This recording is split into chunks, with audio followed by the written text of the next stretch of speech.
अब स्टार्ट होता है हमारा चैप्टर नंबर 46, जहाँ अचानक से सोई पलटती है और स्माइल करते हुए द्वावा को बाय बोलने लगती है और ये देखकर द्वावा खुश हो जाता है और ब्लश करने लगता है और इसके बाद द्वावा भी सोई को हाथ हिलाकर बाय बोलने लगता है। इसके बाद हमें बैकग्राउंड में सोई की वॉइस आती है जो बोल रही होती है, फाइनली मैंने मीनू से ब्रेकअप कर लिया है। ये रिश्ता बहुत लंबा था, लेकिन एक वक्त के बाद हमें खुद को ऐसी चीजों से दूर कर लेना चाहिए जो हमारे लिए मेंटली और इमोशनली ड्रेनिंग हो। और वैसे भी अब बात मेरी जिंदगी की है। इसके बाद हमें एक दिन पहले वाली कहानी दिखाई जाती है जहाँ स्कूल में सभी को अपना सीक्रेट सेंटा चूज करना होता है। तभी हमें सोई की क्लासमेट्स को दिखाया जाता है जो क्लास एंड हो जाने के बाद आपस में बातें कर रही होती हैं। तभी एक लड़की बोलती है, सीरियसली हम अभी भी ये सब करेंगे, हम बच्चे थोड़ी ना हैं। दूसरी लड़की बोलती है, हाँ सही कहा, पर मैं अपने सीक्रेट सेंटा का वेट कर रही हूँ, वो मेरे लिए गिफ्ट ला सकता है, मुझे गिफ्ट पाकर खुशी होगी। तभी एक लड़का बोलता है, यार मेरे पास तो पैसे ही नहीं हैं। इसके बाद हमें लड़कियों का एक ग्रुप दिखाया जाता है जो सीक्रेट सेंटा को लेकर बहुत एक्साइटेड लग रही होती है। तभी उनमें से एक लड़की बोलती है, मैं तो बहुत एक्साइटेड थी जब मुझे पता चला कि ये लोग पहले ही सेमेस्टर में सीक्रेट सेंटा करवाएंगे। जिन्हें सीक्रेट सेंटा के बारे में नहीं पता उन्हें मैं बता देती हूँ। देखो, सीक्रेट सेंटा एक एक्टिविटी टाइप की होती है जहाँ तुम्हें जिस पर्सन के नाम की स्लिप मिलती है उसे गिफ्ट देना होता है बिना बताए। इसके बाद हमें सोई को दिखाया जाता है जो अपनी स्लिप को ओपन करते हुए बोल रही होती है, देखते हैं मैं किसकी सीक्रेट सेंटा बनी हूँ। आई होप ये कोई ऐसा पर्सन हो जिसके साथ मैं क्लोज हूँ। हाँ, यू सियोंग, मैं तो इससे कभी बात तक नहीं करती। तभी सोई मन में बोलती है, आखिर मुझे इसे क्या गिफ्ट देना चाहिए। तभी सोई यूनियोक की स्लिप में झांकने लगती है जिसमें मिंजी यानी कि सोई की दोस्त का नाम लिखा होता है और सोई यूनियोक को देखते हुए मन में बोलती है। यूनियोक का मुंह देखकर लग रहा है कि ये भी यही सोच रहा है कि मिंजी को क्या गिफ्ट दे, क्योंकि यूनियोक भी मिंजी को बिल्कुल नहीं जानता। तभी सोई धीरे से यूनियोक से बोलती है, हे यूनियोक, अपनी स्लिप मेरे साथ एक्सचेंज करना चाहोगे। इस बात को टीचर सुन लेते हैं और बोलते हैं, मैंने पहले ही चेक कर लिया है कि कौन किसका सीक्रेट सेंटा बना है, सो इसीलिए कोई किसी से भी अपनी स्लिप एक्सचेंज नहीं करेगा। Is that clear? और ये सुनकर सोई मासूम सा मुंह बनाकर बैठ जाती है। तभी सोई यूनियोक की तरफ मुड़ती है और बोलती है, क्या हम एक दूसरे की हेल्प करें गिफ्ट चूज करने में। इसके बाद हम प्रेजेंट स्टोरी में वापस आते हैं जहाँ सोई और यूनियोक एक स्टोर में आए हुए होते हैं। तभी हमें बैकग्राउंड में सोई की वॉइस आती है जो बोल रही होती है, और इसीलिए हम दोनों यहाँ पर हैं। हम दोनों ने एक दूसरे की हेल्प करने का डिसाइड किया था। मिंजी मेकअप देखकर खुश हो जाएगी। तभी हमें सोई और यूनियोक को दिखाया जाता है जो मिंजी के लिए मेकअप ले रहे होते हैं। तभी हमें सोई की वॉइस दोबारा से आती है जो बोल रही होती है, और यूसियोंग के लिए हम लेने वाले हैं। इसके बाद हमें अगला सीन दिखाया जाता है जहाँ यूनियोक और सोई काफी देर से चल रहे होते हैं। तभी सोई बोलती है, क्या हम अभी तक नहीं पहुँचे? अभी कितना और चलना पड़ेगा। तभी यूनियोक बोलता है, हम पहुंच गए, यहाँ जाना है। तभी सोई उस शॉप को देखने लगती है और बोलती है, ओह यूसियोंग का टेस्ट तो काफी फैंसी है। मुझे तो काफी लकी फील हो रहा है कि मैं यहाँ आ पाई अपने सीक्रेट सेंटा की वजह से। तभी हमें बैकग्राउंड में सोई की वॉइस आती है। हम एक रिकॉर्ड शॉप में गए थे एक एल्बम ढूंढने के लिए जो कि एक फॉरेन इंडी बैंड का था जो कि यूसियोंग को बहुत पसंद था, पर मैंने बिल्कुल ही गलत एल्बम चूज करी थी। इससे अच्छा तो मैं उसे कोई सिंपल सा पेंसिल केस दे देती तो बढ़िया रहता। तभी हमें सोई को दिखाया जाता है जो एक एल्बम निकालती है और देखने लगती है, 5 minute 1 second of last wonder. काफी बड़ा नाम है बैंड के हिसाब से। तभी यूनियोक सोई के पास आता है और बोलता है, खरीदने से पहले इसे वहाँ पर जाकर सुन लो। तभी हमें सोई को दिखाया जाता है जो हेडफोन लगाकर म्यूजिक म्यूजिक सुन रही होती है। वाओ, बुरा नहीं है। तभी यूनियोंग सोई के पास आता है और झुककर सोई के हेडफोन में से सॉन्ग को सुनने लगता है। यूसियोंग के पास ये ऑलरेडी है, वो बस इसे ही सुनता रहता है। तभी हमें सोई को दिखाया जाता है। तभी सोई मन में बोलती है, ये हमेशा ऐसे चुपके से क्यों आ जाता है। तभी सोई मन में आगे बोलती है, यूनियोंग पहले मेरे अराउंड बहुत ऑकवर्ड बिहेव करता था, पर अब यूनियोंग ऐसे बिहेव करता है जैसे वो दिन कभी थे ही नहीं। तभी सोई यूनियोंग से बोलती है, हे यूनियोंग, मेरी हेल्प करो ना एल्बम चूज करने में। और सोई एक हेडफोन यूनियोंग को ऑफर करने लगती है। तभी यूनियोंग स्माइल करता है और सोई के पास जाकर एक हेडफोन अपने कान में लगा लेता है और खड़ा हो जाता है। सोई बोलती है, यूनियोंग क्या लगता है ये सॉन्ग कैसा है। यूनियोंग बोलता है, हाँ ये अच्छा है। यूसियोंग को सॉफ्ट म्यूजिक पसंद है। तभी हमें सोई को दिखाया जाता है जो मन में बोल रही होती है, हाँ सॉफ्ट म्यूजिक, पर अभी तो बहुत हैवी मेटल एल्बम बज रही है। तभी हमें दोनों को दिखाया जाता है जो उस एल्बम को सुन रहे होते हैं जिसमें बहुत ही हैवी और लाउड म्यूजिक बज रहा होता है। तभी सोई इरिटेट होकर मन में बोलती है, अगर ये मजाक था तो बिल्कुल भी फनी नहीं था, या फिर हो सकता है कि इस तरह का लाउड म्यूजिक यूनियोंग के लिए सॉफ्ट हो। तभी सोई यूनियोंग से बोलती है, तुम भी इसे रिजेक्ट करने वाले थे ना, चलो कोई सी दूसरी एल्बम देखते हैं। इसके बाद हमें रात का सीन दिखाया जाता है जहां द्वावा अपने पार्ट टाइम जॉब से वापस आ जाता है। द्वावा अपने पॉकेट में से सोई और अपनी फोटो निकालता है और यहाँ वहाँ देखने लगता है कि वो उस फोटो को कहाँ लगाए। तभी द्वावा एक ग्लास को देखता है और द्वावा उस फोटो को उस ग्लास में रख देता है और स्माइल करने लगता है। इसके बाद हमें यूनियोंग को दिखाया जाता है जो वॉल पर अपनी और सोई की फोटोज को लगा रहा होता है और इसके बाद यूनियोंग उन फोटोज को एडमायर करते हुए देखने लगता है। और एट द लास्ट हमें दिखाया जाता है सोई को जो आराम से सो रही होती है। तभी हमें सोई के रूम की वॉल दिखाई जाती है जहाँ सोई ने दोनों यूनियोंग और द्वावा के साथ वाली फोटोज को लगा रखा होता है।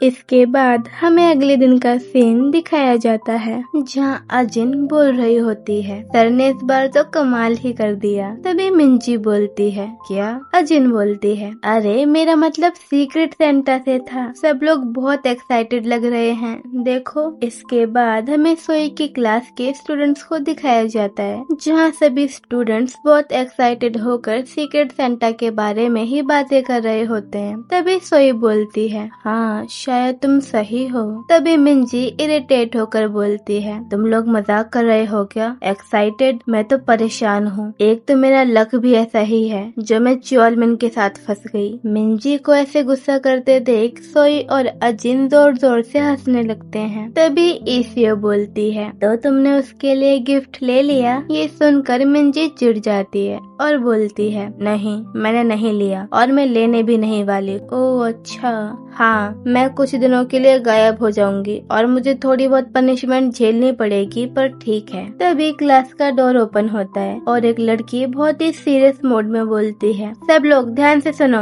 रिजल्ट आ गया है। सब लोग देख लो कि तुम्हें किस ग्रुप में रखा गया है तुम्हारे मैथ के नंबर्स के अकॉर्डिंग। क्या ये इतनी जल्दी आ गया। हाँ लग तो यही रहा है। अरे नहीं, मुझे तो बहुत डर लग रहा है। भगवान जी यार इस बार बचा लेना प्लीज। तभी वो लड़की आगे बोलती है, ये आज से ही शुरू होगा, इसीलिए जब मैथ की क्लास लगे तो अपने अपने ग्रुप के अकॉर्डिंग अपनी क्लासेस में चले जाना। ओके सो अब मैं तुम्हें सिचुएशन के बारे में थोड़ा सा बता देती हूँ। तो देखो, जैसे जब हमारे बोर्ड्स आने वाले होते हैं तब हमारे टीचर हाइपर एक्टिव हो जाते हैं। सेम वैसे ही सोई अब सीनियर क्लास में है तो उसके भी टीचर हाइपर एक्टिवेट हो गए हैं और उन्होंने सभी टॉपर स्टूडेंट और वीक स्टूडेंट को अलग अलग करने का डिसाइड कर लिया था ताकि टॉपर्स को और अच्छा परफॉर्म कराने के लिए पढ़ाया जा सके और वीक स्टूडेंट्स को इस लेवल पर लाया जा सके कि वो पास हो जाएं। तभी हमें सोई की दोस्तों को दिखाया जाता है जो अपने ग्रुप्स चेक करने जा रही होती हैं। तभी सोई को बैठा देख ईसियो बोलती है,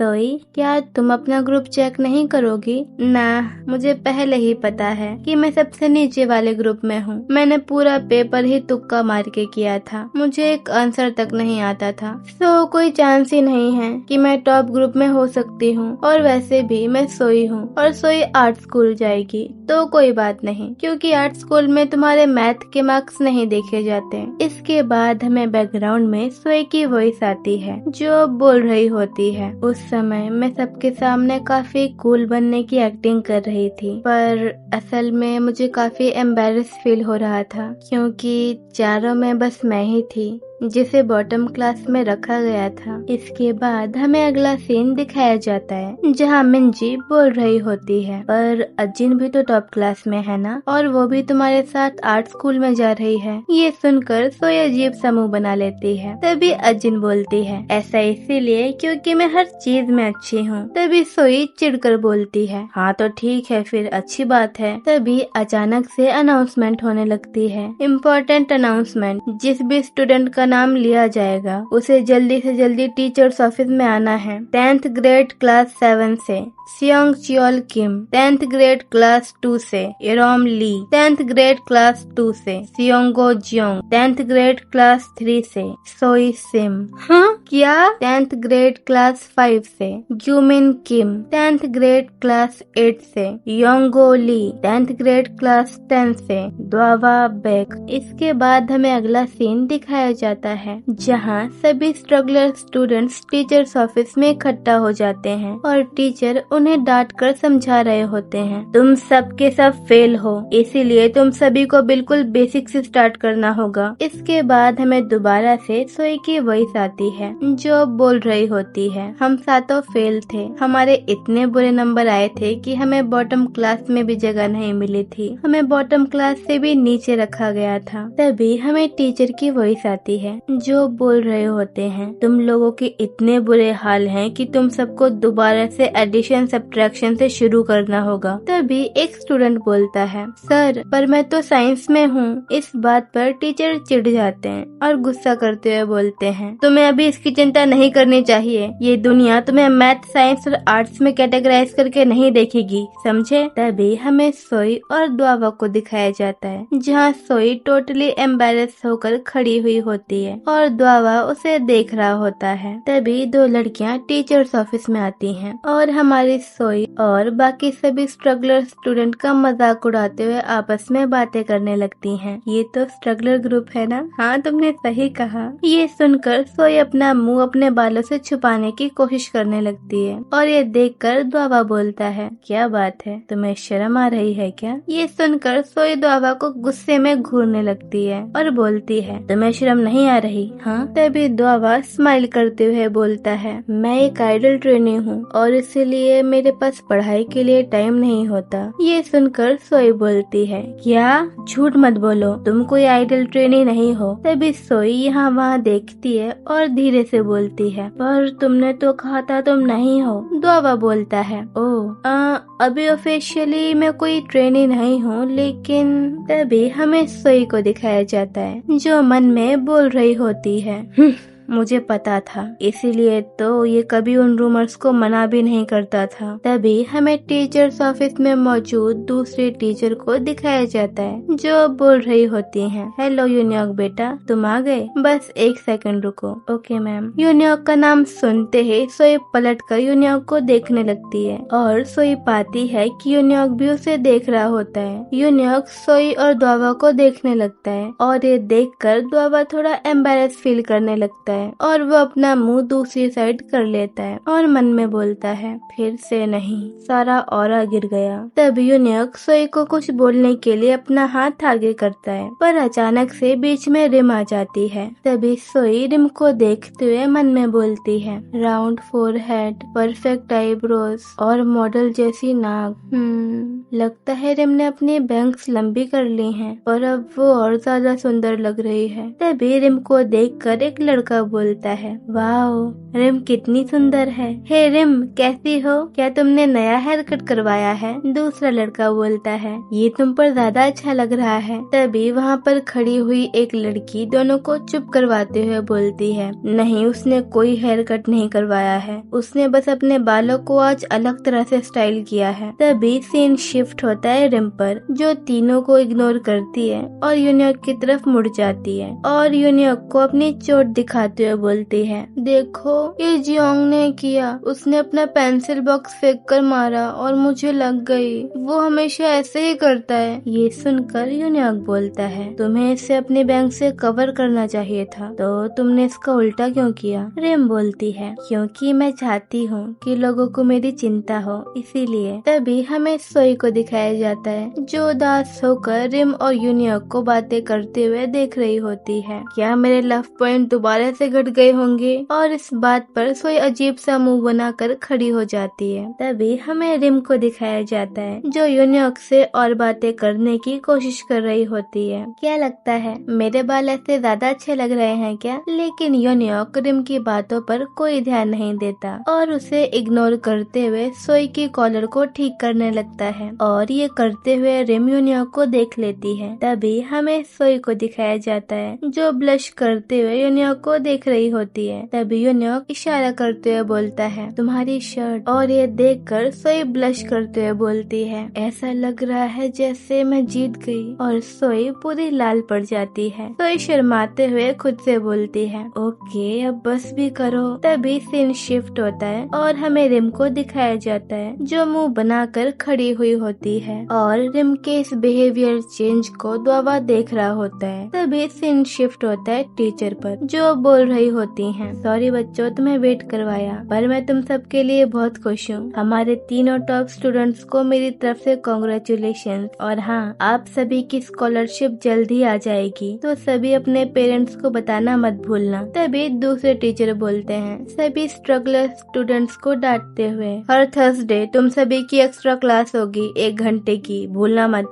समझ गए सब? तभी सभी स्टूडेंट्स एकदम मरी हुई आवाज में बोलते हैं, यस सर। ठीक है, अब तुम सब जा सकते हो। इसके बाद हमें अगला सीन दिखाया जाता है, जहाँ स्कूल की छुट्टी हो जाती है और सभी स्टूडेंट्स घर चले जाते हैं। लेकिन स्ट्रगलर स्टूडेंट्स की क्लास अभी भी चल रही होती है और टीचर पढ़ा रहे होते हैं, लेकिन सोई सो रही होती है और क्लास पर बिल्कुल भी ध्यान नहीं देती। इसके बाद हमें अगला सीन दिखाया जाता है, जहाँ टीचर सभी को क्वेश्चन पेपर देते हुए बोलते हैं, मैं सब कुछ बहुत अच्छे से समझा चुका हूँ, तो अब तुम्हारी बारी है। तुम लोग तब तक घर नहीं जा सकते जब तक इसे सॉल्व ना कर लो, so take your time, okay? इसके बाद हमें सोई को दिखाया जाता है, जो मन में बोल रही होती है, क्या मैं तो गई, मैंने क्लास में बिल्कुल भी ध्यान नहीं दिया। और सोई क्वेश्चन पेपर देखकर एकदम ट्रॉमेटाइज हो जाती है। इसके बाद हमें अगला सीन दिखाया जाता है, जहाँ सोई और द्वावा बाकी स्टूडेंट से क्वेश्चंस पूछ रहे होते हैं, पर उनकी कोई नहीं सुनता। एंड देन हमें अगला सीन दिखाया जाता है, जहाँ सभी स्टूडेंट्स अपनी आंसर शीट सबमिट कर धीरे धीरे जाने लगते हैं और लास्ट में सिर्फ सोई और द्वावा ही बचते हैं। और अब काफी समय बीत चुका होता है, शाम के तकरीबन 7:30 के अराउंड। तभी टीचर दोनों पर चिल्लाते हुए बोलते हैं, क्या तुम दोनों की वजह से मुझे पूरी रात यहाँ रुकना पड़ेगा? बोलो, जब क्वेश्चन सॉल्व कर लो तो टीचर्स ऑफिस में देने आ जाना। और हाँ, मैं तुम दोनों के फोन ले रहा हूँ ताकि तुम दोनों चीटिंग न कर पाओ, यही तुम्हारी पनिशमेंट है। क्या? पर ये बिल्कुल ठीक नहीं है सर, द्वावा बोलता है। वाओ सर, क्या आप इस तरह से हम मासूम स्टूडेंट्स को पनिश करोगे? तभी टीचर बोलते हैं, यहाँ बस एक चीज गलत है और वो है तुम्हारा मुझे यहाँ घंटों तक रोक के रखना। इतने छोटे से सवाल पर तुम्हें हर गलत सवाल पर एक ऐसे लिखना पड़ेगा, तो उल्टा सीधा कुछ भी करके जाने का मत सोचना, ठीक है? और ये बोलकर टीचर वहाँ से चले जाते हैं। तभी द्वावा सोई से बोलता है, साथ में सॉल्व करना चाहोगी? इसके बाद हमें तकरीबन 7:45 के अराउंड का सीन दिखाया जाता है। इस वक्त तक काफी अंधेरा हो जाता है। तभी एक वॉचमैन आता है और सोई और द्वावा की क्लास का बैक डोर ओपन करके देखने लगता है। पर यहाँ पर सिचुएशन ये होती है कि सोई और द्वावा अब सोई की सीट पर बैठे होते हैं, जो कि एकदम कॉर्नर में होती है, और अलमारी की वजह से सोई और द्वावा बिल्कुल भी नहीं दिख रहे होते हैं। और वॉचमैन को लगता है कि क्लास में कोई भी नहीं है और इसीलिए वो क्लास को लॉक करके चला जाता है। तभी सीन शिफ्ट होता है द्वावा पर, जहाँ द्वावा सोई से बोल रहा होता है, तुमने वो आवाज सुनी? सोई बोलती है, नहीं, मुझे कुछ सुनाई नहीं दिया। इसके बाद हमें अगला सीन दिखाया जाता है, जहाँ सोई बोल रही होती है, आह, आखिरकार सब हो गया। द्वावा बोलता है, अच्छा जरा दिखाओ। सोई बोलती है, सीरियसली? नहीं, मैं नहीं दिखाऊंगी। तभी द्वावा बोलता है, यार कितनी बुरी हो तुम। तभी सोई बोलती है, तो क्या तुम ये चाहते हो कि मुझे भी तुम्हारे साथ ऐसे लिखना पड़े, तुम्हें चीटिंग करवाने की वजह से? सॉरी, पर अब मैं जा रही हूँ, बाय बाय। और सोई वहाँ से जाने लगती है। पर जैसे ही सोई डोर ओपन करने जाती है, सोई के पसीने छूट जाते हैं क्योंकि डोर लॉक होता है।